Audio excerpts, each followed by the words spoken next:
సూర్యాపేట జిల్లాలో మనకి కోదాడ దాటిన తర్వాత నల్లబండగూడెంలో ఈ హైవే మీద ప్రత్యేకంగా హైదరాబాద్ విజయవాడ హైవే ఏదైతే ఉంటుందో అక్కడ కొంచెం వాటర్ స్టాగ్నేషన్ వచ్చిన తర్వాత వెహికల్స్ పోయే పరిస్థితి లేనప్పుడు ఆల్రెడీ ఆల్టర్నేట్ రూట్స్ ఏర్పాటు చేయడం జరిగింది. ట్రాఫిక్ ముందు నుంచి డైవర్ట్ చేయడం జరిగింది. లోకల్లో ఉన్న వాళ్ళు కూడా ఎవరైతే ఆల్టర్నేట్ రూట్ తీసుకుంటున్నారో వారికి మనం ప్రొవైడ్ చేస్తూ ఉన్నాము. పోలీస్ టీం కానీ మిగతా జిల్లా యంత్రం కానీ అప్రమత్తంగా ఉన్నారు.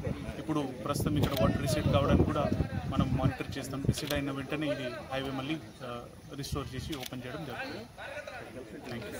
నా పేరు సంతోష్ కుమార్ అండి. మాది విజయవాడ.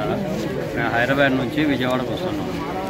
సో ఇక్కడ 2 రోజుల నుంచి పడిన వర్షాలకు గాను మనకి రోడ్ల మీద నీళ్లు నిండిపోయేసి బస్సులు రాకపోకలేదు, చాలా ఇబ్బందులు ఫేస్ చేస్తూ వస్తూ ఉంది. నాతో పాటు ప్రజలందరూ కూడా చాలా ఇబ్బందులు ఫేస్ చేస్తూ ఉన్నారు. దీనికి ఎట్టి పరిస్థితుల్లోనూ గవర్నమెంట్ తొందరగా చర్యలు తీసుకొని వీలైన తొందరగా ఇక్కడ నుంచి ప్రజలందరినీ పంపించాలనేసి మా యొక్క కోరిక.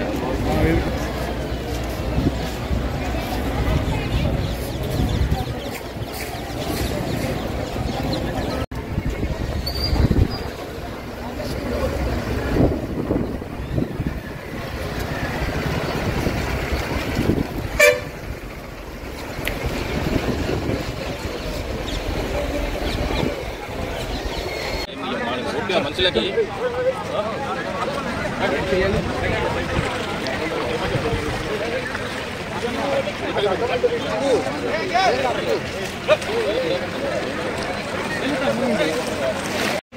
జారి పడి అలా కొట్టదు ఏమవుతుంది? ఏ మనుషులమ్మా అర్థం ఒక పూట అనుకుంటే ఏమన్నా అవుతుందా? తప్పేదంతా రైతులు పెట్టాలి సార్. ఇద్దరు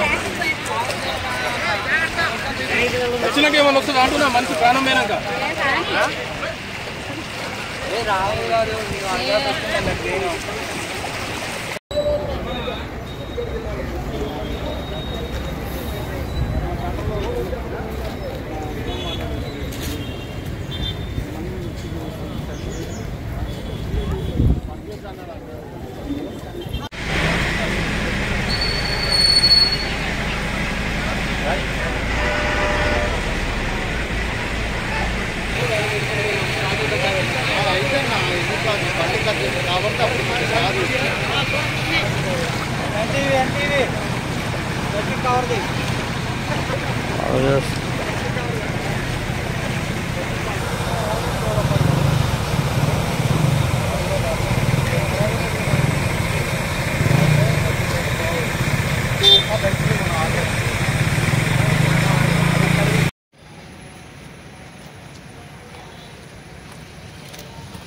వారికి నంబర్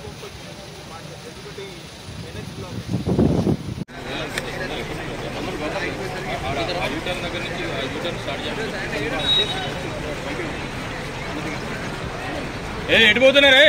ఎడిపోతున్నారు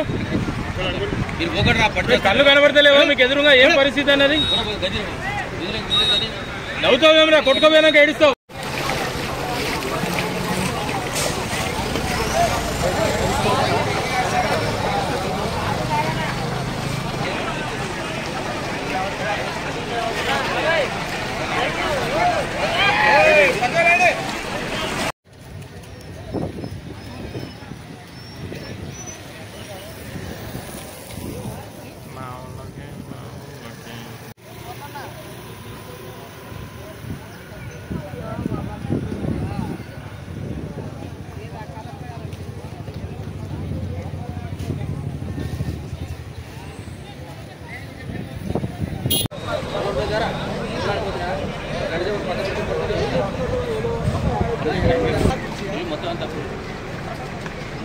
సార్ వాళ్ళు రోడ్డు మీద అది కూడా బ్లాక్ చేశారు.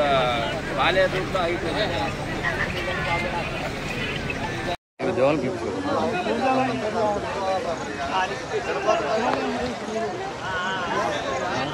అందరూ మీ దోస్తులు అందరూ ఇక్కడే ఫార్వర్డ్ చేయంటారా?